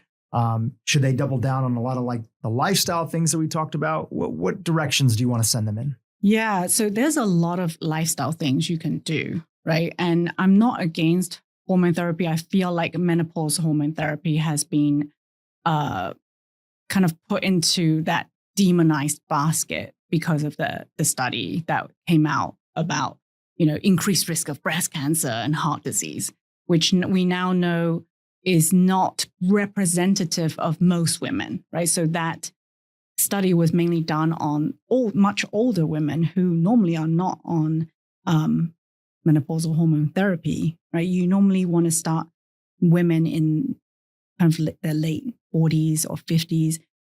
The research is now showing that if you start women like within that the first 10 years of them, the estrogen declining, that's kind of the most beneficial time. And that's also the time they're least likely to have the side effects. Yeah. That's great. Yeah, if anybody wants to learn more, we've done a really great interview with Dr. Lisa Mosconi, who's a big researcher in the space. Yeah. Yeah, fantastic. Anything else on the category of sleep that you want to highlight? Again, everybody's learning and remembering, and I feel like the word has finally got out there that sleep is important. Now, whether or not people are doing it is a different sort of thing. Yeah. But anything else that you've seen that can dramatically help people, especially in that 40 plus category, who are feeling like, my sleep is off. I know it's off. I need to get it better, but I just haven't been able to. What else is very supportive for that? Stress reduction. So I was going to talk about meditation, which everybody kind of rolls their eyes and start walking away or falling asleep when I talk about it, because again, it feels like I'm not doing anything. Like I feel like a lot of people want to be, doing something to get the rewards, but sometimes not doing anything and going within and calming your nervous system down can be more beneficial than active doing, right? So I feel like especially in the modern world that we live in, we're bombarded with stress from social media, financial stress, news. We are literally, the nervous system is on high alert all the time. And it's as if we're facing a saber-toothed tiger every single day.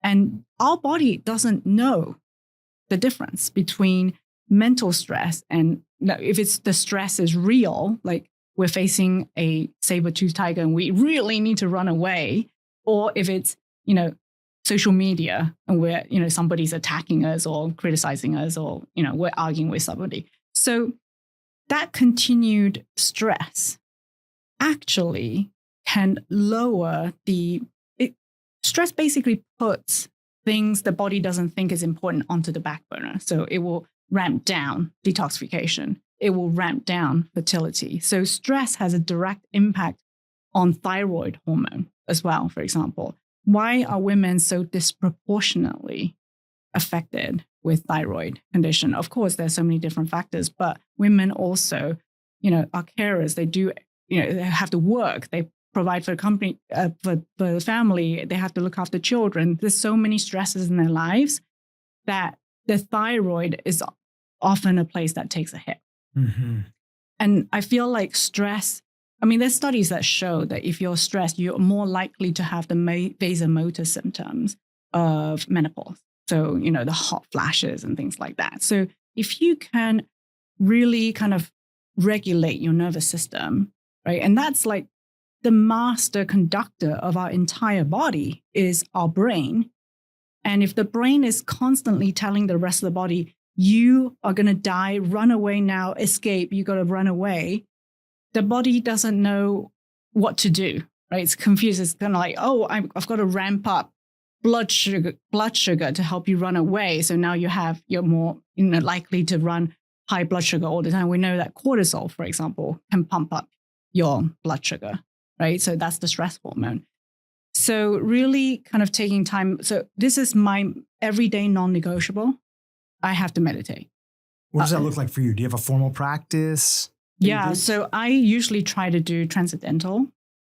The goal is 20 minutes, but I don't always hit that. And I like to do it with my red light therapy. I feel like that really gets me into a very kind of calm state where I can get into meditation much easier. If I don't have time, it's a minimum 5 minutes. So where I sit there and I just kind of say a mantra over and over. That's powerful. I remember reading a few months ago, we had him on the podcast. I know he can be a controversial guy for a lot of people, but we had Brian Johnson on the podcast.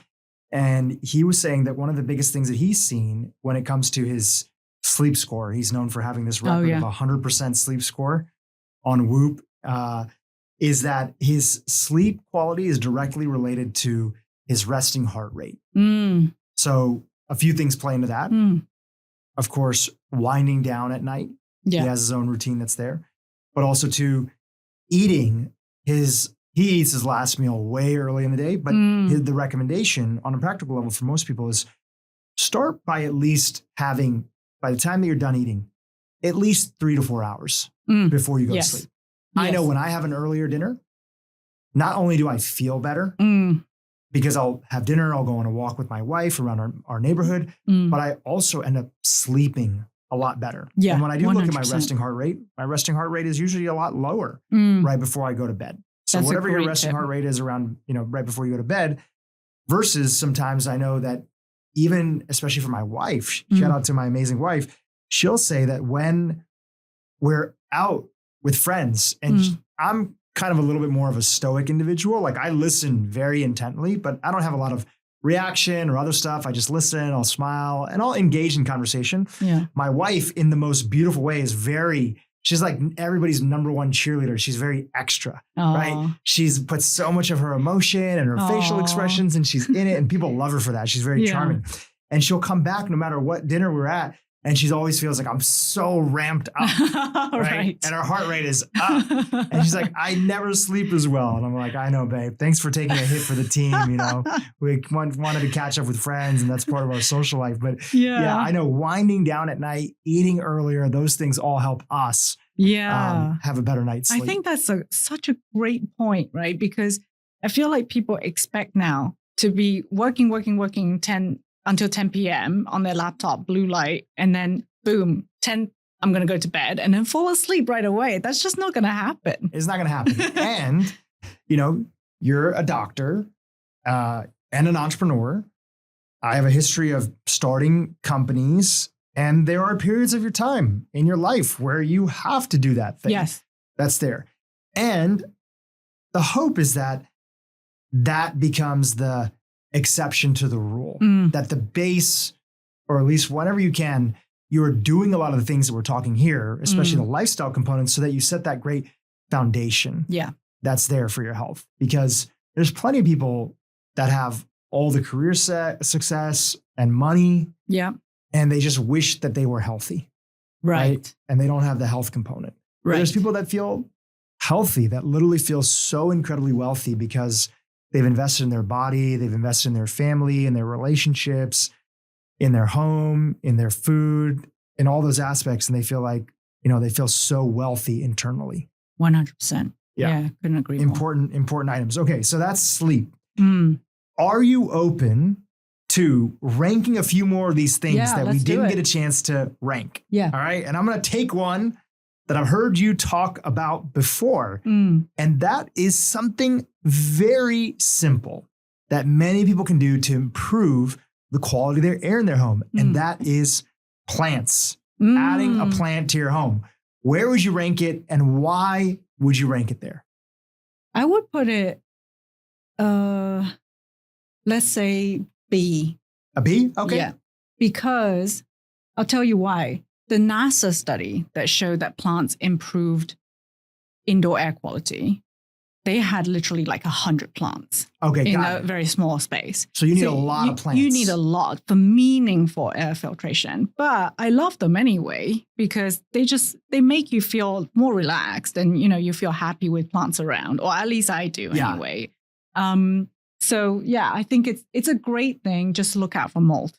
Okay, great. So watch out for mold. Yeah, because plants, if you're not looking after them or the soil is waterlogged, often a source of mold in the home. Okay, great. All right, here's another one, low-hanging fruit, something that people are waking up about, especially around this conversation around plastics. And that's the idea of these paper cups, which are really plastic cups. Right. The disposable coffee cups that are everywhere, Starbucks, your local coffee house. Yep. Where would you rank these, the daily consumption of these? F. If it's daily. Yeah. We're going to put it right there with constipation. Yes. What is the big problem for anybody who's not gotten the memo on this? Yeah. What's the big problem? Yeah. So we talked about this earlier, right? Paper is not waterproof. So for the parchment paper, they put wax or silicone on top. With these paper cups, they put a lining of plastic inside. So you're not drinking from a paper cup. You're literally drinking from plastic. And, in contact with something hot, right? Those usually have hot drinks in them.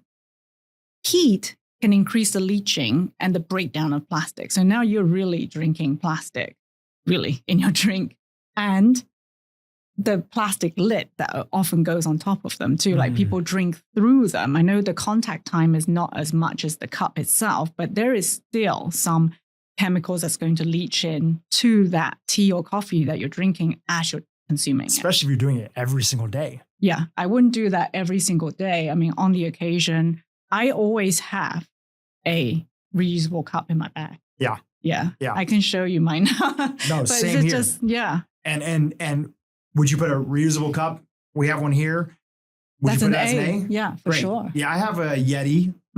I love it. Yep. And I know it has a plastic top. I just take the plastic top off. Yeah. And I just drink right from there. Yeah. Right? And if I need to keep it warm for a little while, sure, I'll keep the plastic top on top.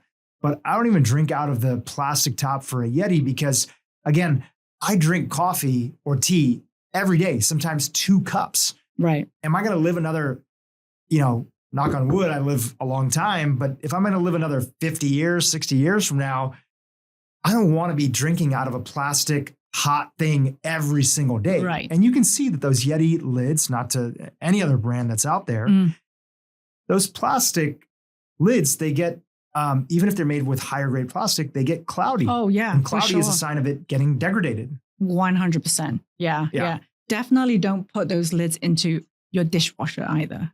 So a lot of people think that that's good because it's disinfecting the lid.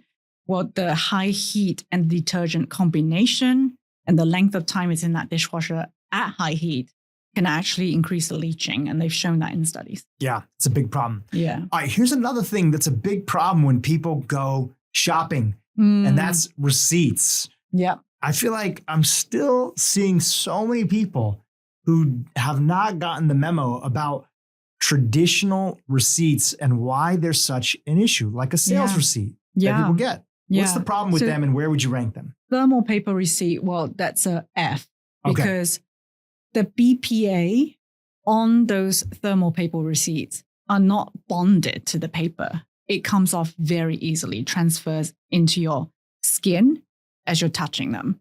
And it's even worse if you've just used hand sanitizers, that actually increases the penetration of the BPA into your bloodstream through the skin.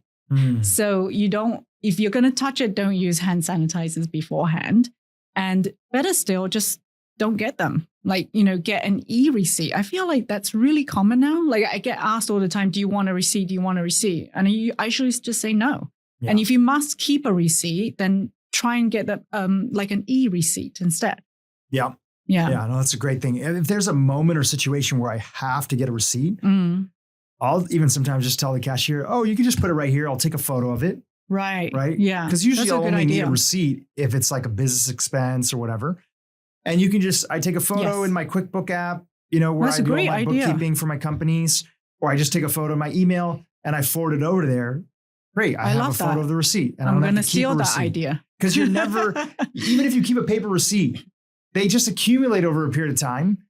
And it's not like anybody's really like filing them appropriately. A photo well, it's only when IRS asks you like 3 years later, hey, what did you do that day? You have to dig through everything. Now you have to expose yourself to the BPA to all going the BPA. through it. Yeah. Yeah. But I think there was a study that showed that cashiers had higher levels of BPA. Yeah. And my heart goes out to all the cashiers, they just, nobody knows. And there are places that are out there that are starting to get BPA free, but receipts, but I still worry about what other chemicals are on there. The alternatives, right? The substitutes, like is it BPF and BPS? Right. So I see now, which I love, a lot of cashiers wearing gloves. Yes. At the work. Yeah, if you're a cashier, if you have to interact with receipts, get gloves. Yeah. That's going to be a great solution. Yeah, definitely. And if you can't, then regularly wash your hands so you can wash that off and minimize the contact time. Yeah.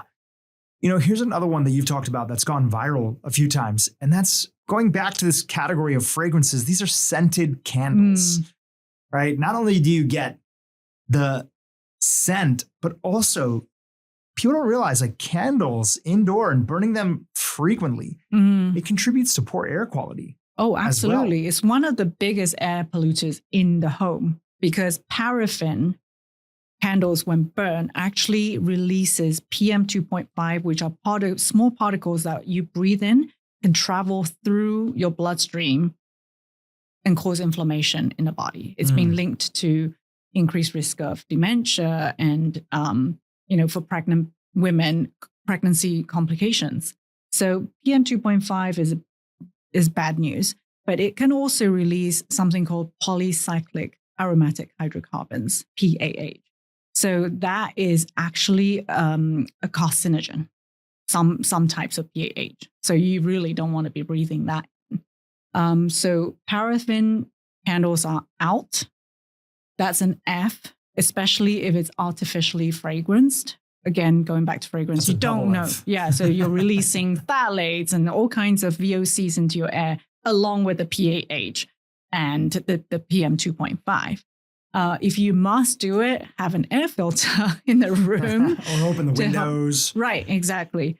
Or you can go for soy, coconut, beeswax. Those don't tend to generate as much PAH. Yeah. I've measured them using my portable air monitor and the one that I have at home. And you still get a lot of particulates in the air. You do. I have a portable air monitor that not just looks at PM 2.5, looks at PM 1 and PM 0.5 as well. Wow. And it always shoots up anytime something's burning. 100%. Yeah, because that's just the nature of combustion. That's combustion. You can't get away with it. So you can get the melts. Yeah. So you heat, it's like a heat source on top and the wax melts underneath it to, release the scent, or artificial candles. Yeah. Yeah. This is one that I think that a lot of women are still getting the memo on. There's a lot of alternatives that are out there, but feminine hygiene products, the traditional ones that are out there, why should people be concerned about them and pay attention to what they're purchasing?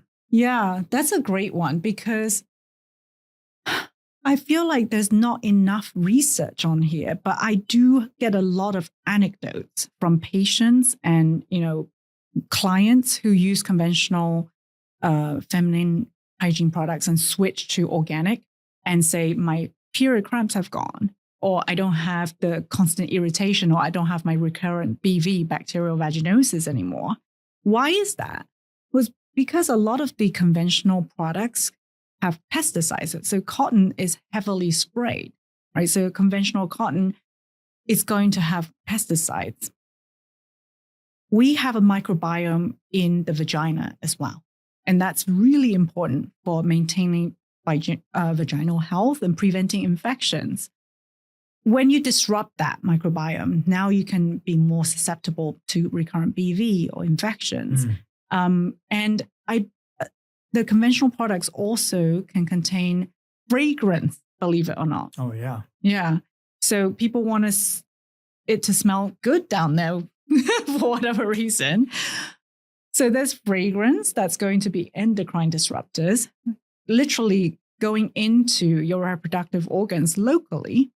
So that makes sense as to why those period cramps can improve, right? When you switch to organic products that don't have these. And a lot of these conventional ones, they're like hyper bleached. Right. Bleach is another problem. There's other things that are there. So chlorine is another antimicrobial that's going to disrupt the pH and also the microbiome in your vagina. Yeah. And a lot of tampons have been found to have dioxin, which is a potent endocrine disruptor that's linked with breast cancer and endometriosis and PCOS. Wow. So it goes without saying, but that's an F. That's an F. And there's so many options that are better that are out there. You can go to EWG. You can go to different databases, and there's so many more better for you brands that are out there. Oh, yeah. So look for organic.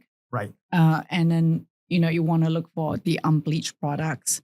There's a brand that I really like called Rail. I'm not affiliated with them, but they're really clean and I like them. But there's so many now on the market too in Target. And it's not much more expensive than conventional. And I feel like it's one switch that's not too costly that is worth making. Yeah. You have, you said 2 young boys? No, I have a girl and a boy. Okay. Yeah. How old's your girl, if you don't mind me asking? 16. What have you been seeing in this day and age? Obviously, they come from a household that is really on the up and up on these things. But even every parent, no matter how hard they try, their kids are growing into young adults and they're going to be, their own person one day, if they're not already their own person. Yeah. Right. What are some of the things that they're consuming or their friends are consuming that have you in a place where you're like, oh, you know what? I really don't like this. And I'm hoping that with the education and the home cooked meals and the things that they're learning, that one day they'll realize that they'll back off of that. What is there? Gosh. You're like, okay, let me actually get out my Google Doc. That's a list. Yes. Like, I'll give you an example, right? Yeah. There was a recent independent group that came out. It was this entrepreneur and he made a bunch of money in tech. And he's from actually the Bay Area, San Francisco. And he used $500,000 of his own money and he launched this project called Plastic List. Have you seen this? No, I haven't. Okay, I'll send you the link on Twitter. Okay, I'm please. blanking on the entrepreneur's name, but we wrote a whole newsletter about it. And he said, okay, I'm going to take the common things because everybody's talking about plastics, phthalates, microplastics, other stuff. I'm going to take the most common things that I eat in a day. And these are often healthy things, a lot of them. And I'm going to put my own independent team of researchers and we're going to work with a lab and we're going to do proper testing and sampling. And we're going to send it in to see exposure of different plasticizers that are inside of the food. Okay. They measured all sorts of things. One of the highest things that came back on the list was the daily boba tea. Oh, yes. I'm aware of that study. Yes. The boba. Boba tea was number one. Now, what he wanted to share with people is that often these companies, and by the way, I'm not throwing shade on boba tea, another really high source of plastics inside of there. And I think they were looking at BPA, polyurethane. They weren't looking at microplastics. Okay. Because that's still an emerging science. Right. Right. And I've talked to a few labs that are there. They're still standardizing exactly the way that they do it and other stuff. It's very difficult. But they looked at, what did you say was the number one plastic that was there? Polyethylene. Polyethylene. They were looking at polyethylene and a few others. Okay. And they even found that grass-fed ground beef from Whole Foods had a high level. And there was all these different speculations as why was it? Why is that going on? What's there? But bottom line is everything that he was consuming in the day had some plastic exposure. But there were some things that had astronomical levels. And you can go and see it at plasticlist.org. Yeah. One of the number one things was boba tea. Long story short about this, and I'll hand it back over to you to talk about your kids and what you're worried about or trying to figure out how to improve. The brand actually reached out that he tested and said, listen, we have no idea where this is coming from. We want to do better. Can you help us? Wow. And they actually set up a little process to help them investigate and put a little bit of a team. Because is it coming from the tapioca that they're ordering from a bigger supplier? Is it coming from something else? Is it coming from the kitchen? A lot of people don't realize, but you cannot have, even if you're a great brand that cares about people's health, like a Sweet Green or a Whole Foods or whatever, you cannot have in the state of California, you cannot have wooden cutting boards. Right. You have to have plastic cutting boards. And I think in some cases you might be able to have steel or some metal surface as well. Okay. But you cannot have wood cutting boards. Yes. So is it coming from, the plastic cutting boards? Right. Is it coming from this? So they're going through this process where they're trying to figure out where is it all coming from. But that just blew my mind away. Every younger cousin of mine, I was like, you need to watch out for your boba tea about this level. It was a month worth of plastic exposure, I think. Either it was a month or a year, something crazy in one single serving. Do you know if it's the boba itself or the drink? I think that they took a sample, multiple samples that were there at different times. And I have to imagine that they're taking both some of the liquid and as well one of the boba, the tapioca balls, right? Okay. I'm imagining it's got to be, because if they're looking for, I believe what they did for certain drinks is they blended it, because we talked with one of the researchers that was involved. Okay. You're trying to get a ubiquitous sample that's there. So I believe they blended it and they put it in Ziploc bags that have already been standardized for the level of plastic inside of them, so they doesn't add extra contamination. Right. And then they sent it in. So I don't know what it was, but I think it was blended. Oh, okay. Okay. Yeah. Because, the cups the boba comes in is plastic, it's polyethylene. Right. So you would assume that it's going to have some from the cup itself. Right. And they also looked at like Starbucks coffee, and they looked at this, which did rank high, but boba ranked exceptionally high. Wow. For whatever reason. Gosh. For whatever reason. Anyways. Yeah. So that's a very popular drink I for have teenagers. so many friends whose teenagers, Yes. they're obsessed with boba. I don't know if all boba is the same, but that is enough to at least raise the alarms. 100%. Yeah, I am concerned about that for sure. And my kids are obsessed with it, but we limit it. So it's, they know that it's not like the best in the world for them. But sure. I also have learned, being a parent of teenagers, is that if you are very strict with them, you almost put that food on a pedestal when they now think it's cool to sneak behind your backs and consume those things. Oh, yeah. Everybody went through that. Right. You went through that growing up. Right. I went through that. Exactly. You push too hard, you're going to get retaliation. Right. So this is what happened, right? Like growing up in my household, my kids know which ingredients are good and bad. And they don't think of it that way, actually. They just think what's nourishing, what's not nourishing. And, those snack bars, I buy the better ingredient snack bars at home, which they don't like. They like the super high sugary ones. And my daughter's high school installed a vending machine, which I didn't know about. And all of a sudden, across like the span of a month, she was covered in acne. Oh, wow.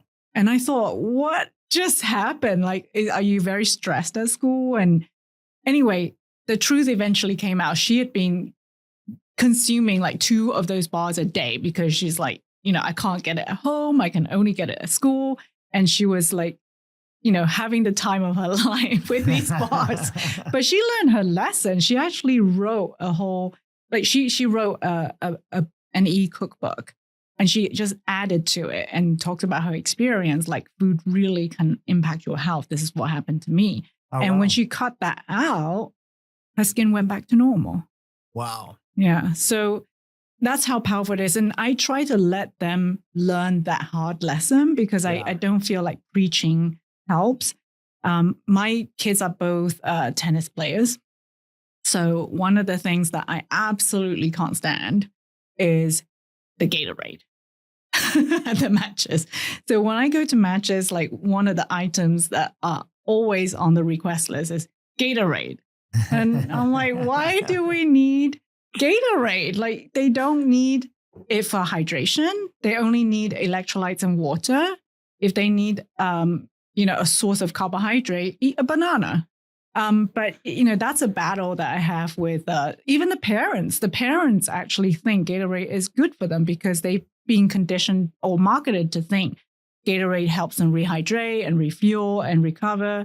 So I actually did a little session with the kids and the parents, which the kids absolutely hated because I was taking away one of their favorite things. Yeah. It reminds me, I saw this meme, like the original Gatorade was not like crazy. It was water, sugar, salt, potassium, and lemon juice. That was the original Gatorade. Wow. Obviously now there's dextrose, there's phosphate gum. We'll put this graphic up. I'm sharing my screen, but it's not the most natural flavors. Yellow 5, which hopefully I think is being banned right now by RFK. But the original Gatorade was not crazy, but it just has gotten so crazy in this space. Yeah. Why do we have to? I moved here from the UK. And we don't use those same food dyes that are found in American food. Right. So Doritos in the UK, my kids sometimes used to eat at birthday parties. I took them to a birthday party here and they were eating Doritos. I picked up the packet when I first moved here and I was so shocked to see that the ingredients were completely different. Right. It's really a problem. But the good news out of all this is that it really does feel that the momentum is picking up and people are paying attention. Yes. For a lot 100%. Of my friends who have teenagers, they're starting to notice that it's trending on things like TikTok and social media for a lot of the kids, that they're waking up and then understanding that like, okay, maybe I shouldn't always be eating fried seed oils as like a huge staple in my diet. And, it's going along with this awareness and them learning from other people. But I think you made an important point, which is that you can't push too hard. If you do, you'll get all this revenge behavior that's there. And And as somebody who ate like crap all throughout high school, at home, I ate great because my parents were very healthy and made home cooked meals. Right. When I got into college and I would see how often my college roommates would get sick and how poorly they ate, how quickly a lot of them gained weight even, right? The classic sort of freshman 15 or 20. That's actually when a lot of the behaviors and lessons that my parents taught me kicked in. And I was like, I don't want to be unhealthy, right? I don't want to, be dealing with all this other stuff that people have. And I've seen so many of my friends say that their kids went through the same thing. They leave home, all of a sudden they see how other people are living and they revert back to the values that you taught them in the household. So it's worth doing, even though you get pushback. Yeah, you're going to get pushback. That's going to be there. We gave our parents pushback in some capacity. Yeah. And that's all part of the process. But that's true. Health is becoming more mainstream. More and more podcasts from all sides of the political aisle are talking about health. And people are realizing that this topic of toxins, everybody cares about it. Right. Everybody wants their household, their food for their kids, for their family, for themselves. They want a cleaner source. And people actually do care about the environment as well, especially when you stop preaching to them and you start educating them, which you're so great at doing. And I want to acknowledge you. There's not that many doctors that are up and up on the latest research, but then there's also not that many that use a platform like you do on Instagram and going on podcasts to make it relatable, make it fun, which you absolutely did in today's episode. And I think that's important because people just want to get educated and then they're going to prioritize in their own household what's the right fit for them. So we got to make sure we don't fearmonger, but we present the right information. And of course, the majors that everybody can do, which you did in today's episode. This has been a huge blast for me. Oh, yeah. And I know for our audience as well. Any final words that you want to leave our community with? Well, no, I just want to acknowledge you and the work you're doing. I feel like we need pioneers who are pushing the way and leading the way and not scared to show the evidence when they first come out, even though people might strike you and say that's nonsense or it's misinformation like they did to me. Just to have that courage, right? Because it's so important for people to realize. And I agree, health is literally bankrupting the US, right? The amount of money we spend on health-related costs and just plastic alone, the Endocrine Society estimated it cost $250 billion in 2018. Wow. In healthcare costs. It's just ridiculous. And we need to raise awareness. Absolutely. So I want to thank you for doing that. And also doing it in such a way that, is not fear mongering and just panicking everybody. And just sending that message, doing one thing at a time really can make a difference.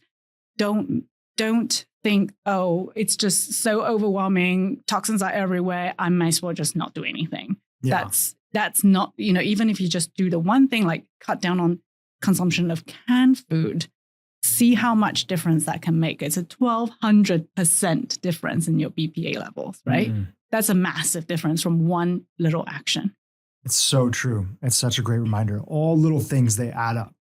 And while you're doing the little things, which we gave you plenty of swaps and things to focus on today, never lose sight of the big things. Exercise, great sleep, right? Community, meditation, poop, and poop. Yes. Yeah, you gotta poop. Yeah, you gotta poop. Poop. Where can people go if they want to keep in touch with you and find out more about all the great stuff you're up to? Thank you so much. So I am active on Instagram. My handle there is @plateful.health. So that's PLATEFUL.HEALTH. I also have a website, www.platefulhealth.com. And please use Dhru's link if you're interested in a loom box. Yeah, we'll put that in the show notes below. Dr. Vivian, this has been fantastic. I'm so glad this worked out. We've been in touch for a little while now, but we got you on the podcast, and I think it was a great episode. Thank you so much for having me. It's been so fun. YouTube, if you enjoyed what you just saw, keep watching for more great content on how to improve your brain and your life. Measured breast cancer genes before and after the intervention. Only switch out your beauty and personal care products avoiding certain ingredients. After 28 days, they saw a significant reduction in breast cancer gene expression, which is huge.